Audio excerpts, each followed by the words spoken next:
ভিডিওটি লক্ষ্য করে দেখুন। এই পাগড়ি দেওয়ার সময় 40 জন ছেলের মধ্যে একটা ছেলের নাম বলতে গিয়ে মাদ্রাসার মোহতামিম কাইদা দিছে। তো আমি তাকাই আসি, আমরা কাইদা বলতেছে হুজুর, শায়েখের সামনে বলতেছে এই ছেলেটা আজকে তার বাপ পাগড়ি দেওয়া হইল হাফেজে কোরআনের। আজ কসম খোদার গতকাল ঠিক 11টা বাজে তার বাবার জানাজা। গতকাল ভোর 4:30 তার বাবা ইন্তেকাল। ঠিক একদিন পরে সন্তানের মাথায় হাফেজে কোরআনের পাগড়ি উঠছে।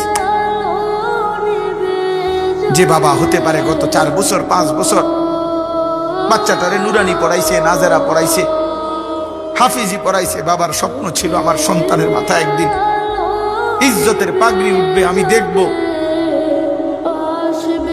গতকালকে আমরাও ছেলেটারে জড়ায় ধরে আমি